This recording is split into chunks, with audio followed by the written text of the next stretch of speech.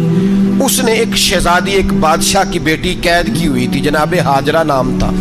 ان کو قید سے چھڑا کے ساتھ لائے. حضرت لوط علیہ السلام بھی ساتھ. یہ 4 لوگوں کا قافلہ چلا.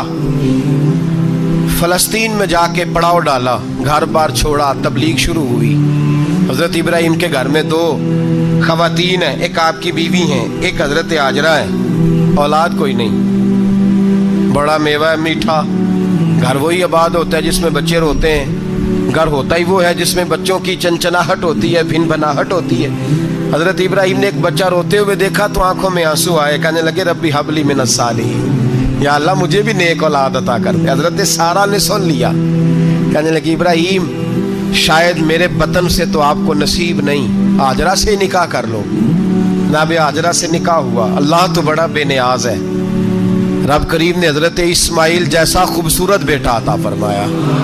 بیٹا کالا سیاہ بھی ہو تو سینے کی ٹھنڈک ہوتا ہے, پر یہ تو وہ بیٹا ہے جس کی پیشانی میں نور محمدی چمکتا ہے صلی اللہ علیہ وسلم. حضرت سیدنا اسماعیل علیہ اتنے خوبصورت. اب جس بیوی کے یہاں بیٹا تھا, بیٹھنا اٹھنا بھی زیادہ اس کے پاس, آنا جانا بھی اس کے پاس, توجہ ادھر ہو گئی. جناب سارہ رشک کرنے لگی. ایک دن کہنے لگی اسے چھوڑا جنگل میں, وادی غیر ذی زرع, مکے کے پاس. بھائی ایک بیٹا عالم دین بنا لو. کہنے لگا روٹی کہاں سے کھائے گا؟ تیرے 5 بیٹے ہیں, کو حافظ قرآن بنا. کہتے روٹی کہاں سے کھائے گا؟ وہ بچہ بھی کہتا ہے میں کہاں سے کھاؤں گا. حضرت ابراہیم علیہ السلام تو چند مہینے کا بچہ چھوڑ آئے, تو کہاں سے روٹی کھائی حضرت اسماعیل نے؟ کہاں سے کھائی ان کی اماں نے روٹی؟ بھوکے مر جاتے ہیں یہ سارے. میں بڑی ذمہ داری سے کہا کرتا ہوں کہ جتنی خوبصورت روٹی اللہ کریم دین کے خادموں کو عطا کرتا ہے شاید کسی اور کے نصیب ہوتی ہو, لیکن ہم لوگ توجہ ہی نہیں کر رہے. ہمارا ذوق ہی نہیں بن رہا. ہم یہ محنت ہی نہیں کر رہے کہ قوم کو مستند علماء کی ضرورت ہے. علاقوں کے علاقے خالی ہیں, ادھر ہمارا مزاج ہی نہیں بن رہا, توجہ ہی نہیں دین کی خاطر. اور پھر چلے بچے تو بات کی بات ہے نا, جو ابھی خود جوان ہے وہ بھی تو یہ دعا. ایک صاحب مجھے کہنے لگے میں دعا مانگ رہا ہوں اللہ مجھے بیٹا دے تو میں اسے دین پہ لگاؤں گا. تو میں نے کہا آپ بھی بوڑھے نہیں ہوئے, آپ خود ہی لگ جائیں. بیٹا تو ابھی آئے گا تو لگے گا نا. تو آپ تو اس وقت ہے تو آپ تو پہلے لگے نا صاحب. 2 گھنٹے تو نکال کے آئے, دین سیکھنے کو کافی ہے. آپ اتنی لمبی سوچ رہے ہیں کہ بچہ آئے گا تو بڑا ہوگا تو وہ جائے گا تو دیکھی جائے گی. ابھی تو آپ ہیں تو آپ تو آؤ. حضرت ابراہیم نے بچہ وہاں چھوڑا. یہاں سے جو عمرہ کرنے لوگ جاتے ہیں نا, جو حج کرنے جاتے ہیں, ان کو پتہ ہے کہ وہاں دنیا کی ہر نعمت ملتی ہے, پھر بھی ڈبل ٹرپل پیسے لوگ جیبوں میں ڈال کے جاتے ہیں. حضرت ابراہیم جب وہاں لے کے گئے تو کوئی انسان نہیں تھا, پانی کا قطرہ نہیں تھا. 2 کلو کھجوریں, ایک مشکیزہ. بیوی کو تھمایا. ہمارے گھر میں ہزاروں چیزیں پڑی ہیں, لیکن وہ جو توکل ہے نا وہ ختم ہو گیا ہے. اللہ دے گا, حلال حلال پہ قناعت کرے, جائز جائز پہ بھروسہ کرے, رب کریم عطا کرنے والا ہے. وہ مزاج ختم ہو گیا. حضرت سیدنا ابراہیم علیہ السلام 2 کلو کھجوریں, ایک مشکیزہ پانی کا دے کر کے, اور وہاں بٹھایا آپ نے اپنے بچے کو اور اپنی زوجہ جناب ہاجرہ کو, اور بٹھا کر کے یہ واپس پلٹنے لگے تو حضرت ہاجرہ سلام اللہ علیہ نے آواز دی, کہا ابراہیم کس کے سہارے پہ چھوڑ کے جا رہے ہیں؟ جہاں آب زمزم کا کنواں ہے نا, جو لوگ گئے ہیں جنہوں نے صفا مروہ کی صحیح کی ہے, صفا مروہ سے باہر نکلے نا, سرکار کی ولادت کا مقام ہے, اس جگہ پہ آب زمزم کا کنواں تھا. وہاں حضرت سیدنا ہاجرہ کو بٹھایا. کوئی چیز نہیں, کوئی درخت نہیں, کوئی کھیت نہیں, کوئی پانی نہیں, کوئی کنواں نہیں. وہاں بٹھایا اور بٹھا کر کے نکلنے لگے تو جناب ہاجرہ فرمانے لگی ابراہیم کس کے سہارے پہ چھوڑ کے جا رہے ہو؟ کہنے لگے اللہ کے سہارے پہ. تو پاک باز بی بی نے ایک لفظ پوچھا, کہا ابراہیم یہ میرے رب کا حکم ہے, یہ میرے, بس جن کا عقیدہ توحید مضبوط ہو ان کے لیے ایک جملہ کافی ہوتا ہے, یہ میرے اللہ کا حکم ہے.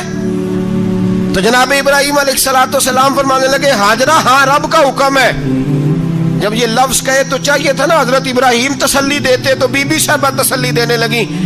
عرض کرنے لگی ابراہیم اگر اللہ کا حکم ہے تو پھر آپ ہماری فکر نہ کرنا, اگر یہ رب کا حکم ہے تو پھر ہماری فکر نہ کرنا. جس رب نے ہمیں یہاں تک پہنچایا ہے وہ ہمیں کبھی بھی ضائع نہیں فرمائے گا.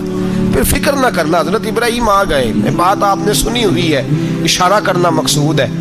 13 سال میں چلے مان بھی لیا جائے بعض روایات کی روشنی میں کہ آتے جاتے بھی رہے، لیکن مکمل دیکھ بھال اپنے بچے کی پرورش میں پورا حضرت ابراہیم علیہ السلام کا کردار، سارا کردار ماں کا تھا۔ میں جب خواتین کے بارے میں کوئی بات کرتا ہوں تو میں آپ کو اکثر کہتا ہوں کہ یہ صرف بیوی کے لیے حکم نہیں ہوتا، یہ ٹریننگ بیٹی کو دینی ہے اور بہن کو دینی ہے، یہ تربیت کرے اپنے گھر میں۔ میں تجربے کی روشنی میں یہ بات عرض کیا کرتا ہوں کہ بھائی بچے باپ کے فرما بردار اس وقت ہوتے ہیں جب اماں انہیں باپ کا فرما بردار کرتی ہے، اور بچے باپ کے نافرمان بھی تب ہوتے ہیں جب اماں انہیں باپ کا۔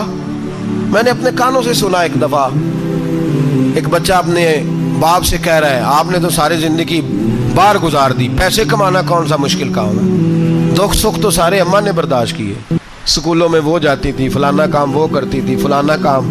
اب یہ سوچ اس کی ذاتی تو نہیں، یہ اس کو دی گئی ہے، اور اگر اس کو یہ سوچ دے دی جائے کہ اماں کہے کہ میں تو اپنوں میں رہی ساری زندگی، میں نے تو اپنوں میں وقت گزارا، اور تیرا باپ تو کئی دفعہ جنازے بھی نہیں پڑھ سکا، اس نے تو ماں باپ ایسے دفن کر دیے، وہ اگر یہ سوچ فراہم کرے تو پھر بچہ باپ کا فرما بردار ہوتا ہے۔ اور یہ والی روایتیں ہم بیوی کو سناتے ہیں، حالانکہ کس کو سنانی چاہیے؟ بولیے، بہن اور بیٹی کو۔ بہن اور بیٹی کو سنائیں یہ باتیں، ان کو سمجھائیں، تاکہ آگے جا کے وہ جو گھر ترتیب دیں وہ گھر بڑا عمدہ اور نکھرا ہوا ہو۔ حضرت سیدنا ابراہیم 13 سال کے بعد آئے، چونکہ گھر میں اللہ تبارک و تعالیٰ کی دوستی کا چرچا تھا، اللہ تبارک و تعالیٰ کی محبوبیت کا غلبہ تھا۔ 13 سال کے بعد فلما بالغ معہ السعی، بیٹا جب اتنا بڑا ہوا کہ سال چلنے لگا تو حضرت ابراہیم نے اپنے بیٹے کو بلا کے کہا بیٹا مجھے خواب آئی ہے، میں تجھے ذبح کر رہا ہوں، تیری کیا رضا ہے؟ تو حضرت اسماعیل کہنے لگے یا ابت افعل ما تؤمر، ابا جی اللہ جیسے حکم دیتا ہے میرے ساتھ ویسے ہی کریں، جیسے اللہ حکم دیتا ہے ویسے ہی، بولیے، ویسے ہی کریں۔ حضرت حاجرہ کو کہا کہ ایک دوست نے دعوت کی ہے تو وہاں جا رہے ہیں، بی بی مطمئن ہے، تفصیلات کی ضرورت نہیں، ختم بات، اعتبار ہے، مطمئن ہو گئی۔ شیطان پیچھے سے آیا اماں کے پاس، ذرا تھوڑی دیر کے لیے تصور جمائیے، یہاں تو پڑوسن آ کے کوئی بات بتا دیتی ہے خاوند کے بارے میں تو کئی مہینے جھگڑا جاری رہتا ہے، پڑوسن محلے دار۔ شیطان نے آ کے بتایا لفظ کیا ہے؟ کہا حاجرہ تمہیں پتہ ہے کہاں جا رہے ہیں؟ کہا دوست کی دعوت میں۔ تو کہنے لگے دوست کون ہے؟ رب کریم، اور ابراہیم کا خیال ہے کہ اس رب نے مجھے حکم دیا ہے کہ میں ذبح کروں۔ تو حضرت حاجرہ کہنے لگی کبھی باپ بھی بیٹا ذبح کرتے ہیں؟ تو شیطان کہنے لگا ان کا خیال ہے کہ ان کے رب نے حکم دیا ہے۔ تو جناب حاجرہ فرمانے لگی اگر رب نے حکم دیا تو پھر تو مجھے شیطان لگتا ہے، تو مجھے شیطان لگتا ہے۔ کہا کیا مطلب؟ فرمانے لگی اگر رب کریم کا حکم ہے تو میرے پاس ایک اسماعیل ہے، اگر 1000 بھی ہوتے میں سارے اللہ کے راستے میں پیش کر دے دیتی، مالک کا ہی تو ہے سارا کچھ، اسی کا ہے، اس میں لیت اللہ کی کیا گنجائش؟ حضرت سیدنا ابراہیم علیہ السلام نے بیٹے کے حلق پہ چھری رکھ بھی دی اور چھری چلا بھی دی، رکھ بھی دی، اور وہ تو اللہ کریم نے فرمایا یا ابراہیم قد صدقت الرؤیا، ابراہیم تو نے خواب سچا کر دکھایا، وہ قیامت تک تیرا نام رہے گا۔ حضرت ابراہیم نے وطن بھی دیا، جان بھی دی، بیٹا بھی، اللہ کریم نے دمبے دیے، فرمایا یہ فدیہ ہے۔ اب یہ قربانی قیامت تک حضرت ابراہیم کے طریقے کے مطابق جاری ہے۔ حضرت ابراہیم بہت بڑے مہمان نواز تھے، بہت بڑے۔ آپ جب مصر میں قیام تھا تو بڑے بڑے لمبے چوڑے لنگر پکتے تھے، لوگ آیا جایا کرتے تھے، بڑا تفصیل کے ساتھ کھانا ہوتا تھا۔ مہمان نوازی آپ کی خاص صفت مبارکہ ہے۔ ہمارے ہاں بھی مہمان نوازی ہوتی ہے امیروں کی، بلکہ اب تو مہمان نوازی اس طرح کی ہے کہ کل تیری میرے پاس دعوت ہے اور پرسوں میری تیرے پاس ہے، وہی امیروں میں وہ چکر رہتا ہے، پارٹیاں دوست ایک دوسرے کو ڈالتے ہیں، تیری طرف پارٹی تیری طرف، اور اسی انداز میں اب یہ عید آئے گی نا، ٹکا پارٹیاں ہوں گی جگہ جگہ، اور لوگ سوال پوچھنے لگے ابھی سے، کہتے ہیں قربانی کا کتنا گوشت گھر رکھنا جائز ہے؟ قربانی کا کتنا گوشت گھر رکھنا جائز ہے؟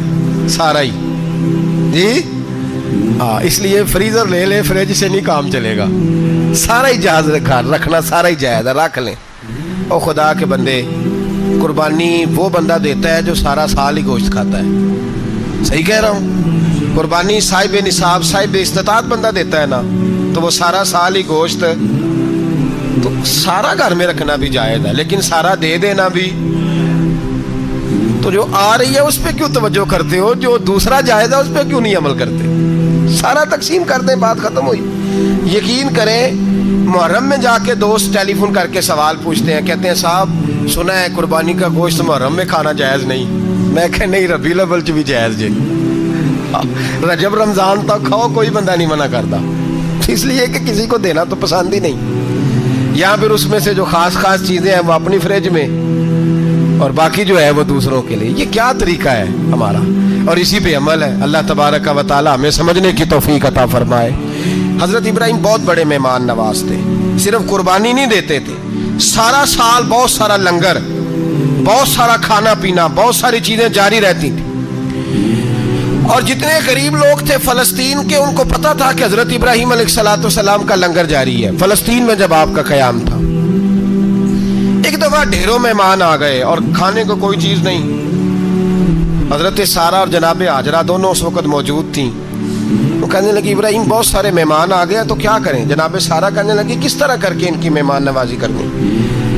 اور حالات یہ ہیں کہ قحط پڑا ہوا ہے فلسطین میں, مصر میں, دور دراز علاقوں میں.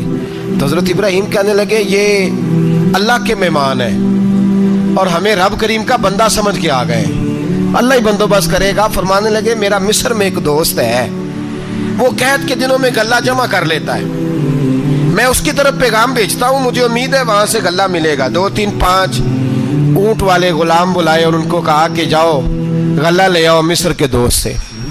وہ لوگ کہتے ہیں ہم غلہ لینے گئے, وہاں جب پہنچے تو حضرت ابراہیم خلیل اللہ علیہ السلام کا پیغام دیا تو آپ کا وہ دوست کہنے لگا غلہ تو بے شمار تھا, مجھے خبر نہیں تھی کہ حضرت ابراہیم کا پیغام آئے گا, تو میں تو سارا تقسیم کر چکا ہوں. لوگ لے گئے, اب تو کوئی شے نہیں. اب وہ خالی آ گئے 5 کے 5 اونٹ. جب خالی آئے تو حضرت ابراہیم کی حویلی کی دیواریں چھوٹی چھوٹی تھیں. ان غلاموں میں سے, خادموں میں سے, آپ کے ان چاہنے والوں میں سے کہنے لگا یار وہ غریب تو انتظار کر رہے ہوں گے کہ غلہ لینے گئے ہیں, ہمیں روٹی ملے گی. چھوٹی چھوٹی دیواریں ہیں, وہ جب دیکھیں گے نا خالی آ گئے تو انہیں تکلیف ہوگی. اس طرح کرو بوریوں میں ریت بھر لیتے ہیں, ریت بھر کے لے جاتے ہیں, بعد میں اندر رکھ کے انہیں سمجھا بہلا لیں گے یا حضرت ابراہیم کو بتائیں گے, وہ خود ہی ان لوگوں کی دلجوئی فرمائیں گے. اب غلہ کی جگہ ریت بھر کے اونٹوں پہ رکھ کے لائی گئی. لا کے بوریاں جب رکھ دی گئیں, حضرت ابراہیم علیہ السلام دوپہر کے وقت آرام فرما رہے تھے.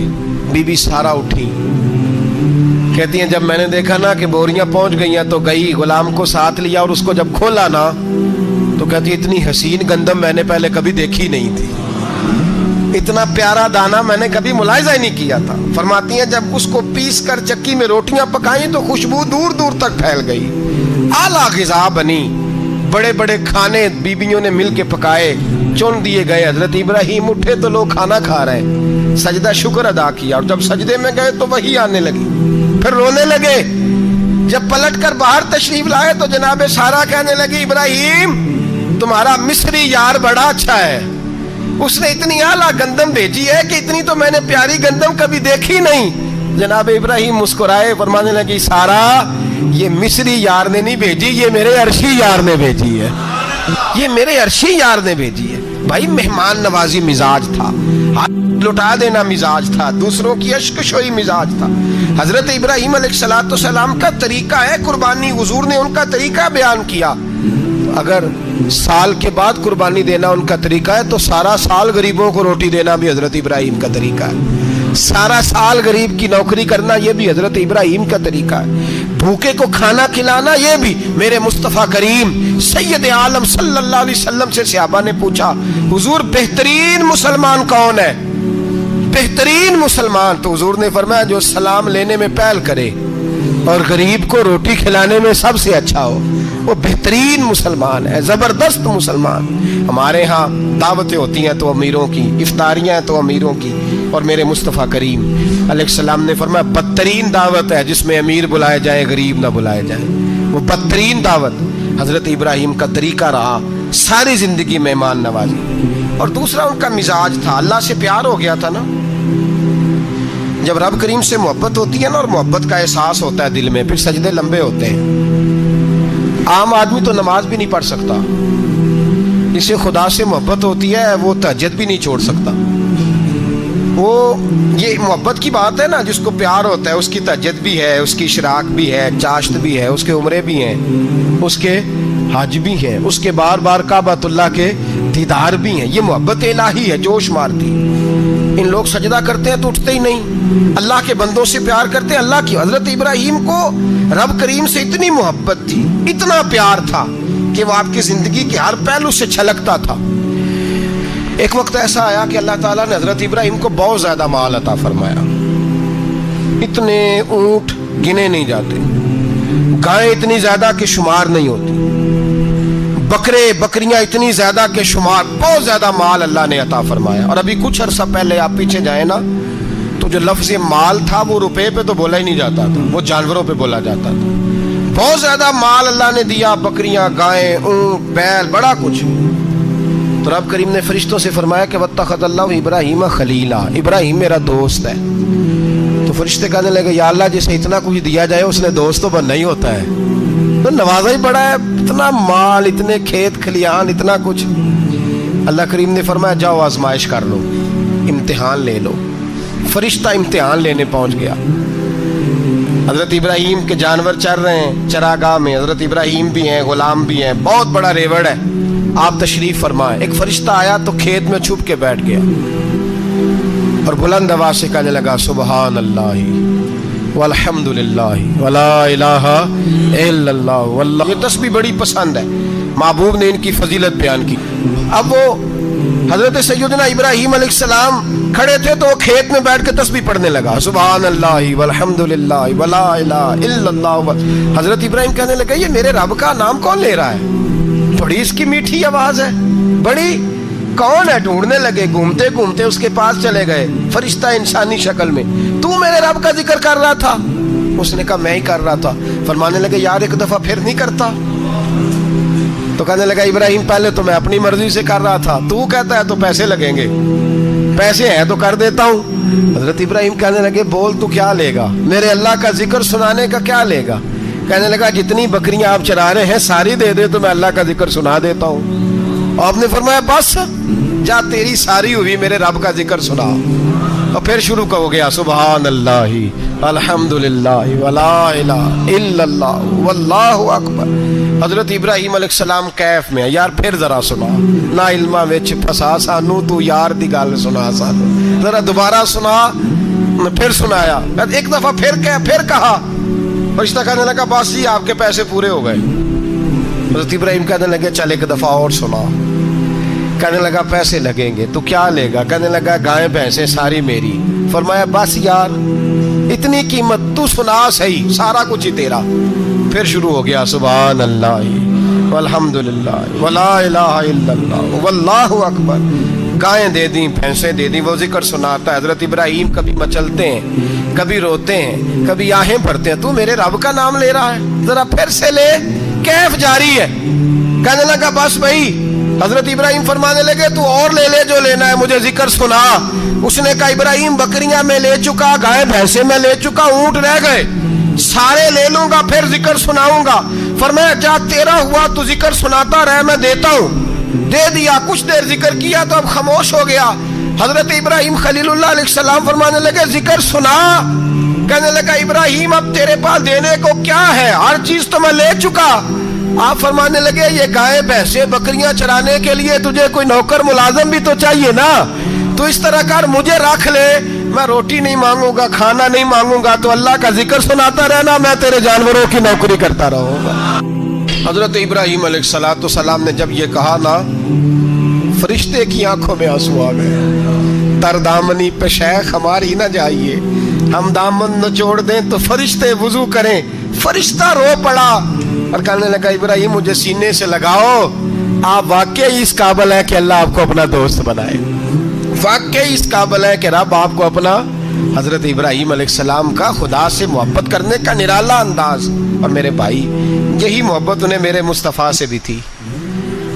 ایک نبی گھر بنا رہا ہے، دوسرا بنوا رہا ہے، حضرت اسماعیل علیہ السلام پتھر اٹھا اٹھا کے لا رہے ہیں، جناب ابراہیم بنا رہے ہیں۔ جب خانہ کعبہ بن گیا تو کہنے لگے ربنا وابعث فیہم رسولا، اے اللہ اب اسے بسانے کے لیے اپنا آخری رسول بھی عطا فرما۔ نبی پاک فرماتے ہیں میں دعا ہوں حضرت ابراہیم کی۔ یہ قربانی حضرت ابراہیم کا طریقہ ہے۔ حضور نے اگرچہ نبی پاک کی اپنی سنت تھی، یہ بھی کہہ سکتے جو سنتی و سنتی ابیکم ابراہیم، میری سنت ہے اور تمہارے باپ ابراہیم کی سنت ہے، یہ نہیں فرمایا۔ جب صحابہ نے کہا قربانی کیا ہے، فرمایا سنتی ابیکم ابراہیم، یہ تمہارے باپ ابراہیم کی سنت ہے۔ ہر صاحب نصاب پر قربانی واجب ہے،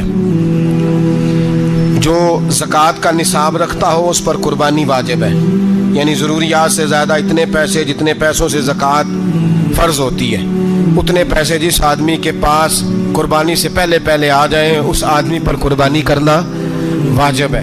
بکرا، چھترا، دمبا 1 سال کا یا دمبا 6 مہینے کا ہو پر اتنا بڑا محسوس ہوتا ہو کہ لگے کہ 1 سال کا ہے، اس کی قربانی ہو سکتی ہے۔ جانور میں کوئی عیب نہیں ہونا چاہیے، اتنا کمزور نہ ہو کہ ذبح جہاں اسے کرنا ہے وہاں وہ چل کے جا نہ سکے، اتنا کمزور جانور نہ ہو، اس کے اندر بظاہر کوئی اتنا بڑا نقص نہ پایا جاتا ہو، کانا نہ ہو، لنگڑا نہ ہو، کوئی اس کی ہاتھ نہ کٹے ہوئے ہوں، ایسا نقص جو واضح ہو۔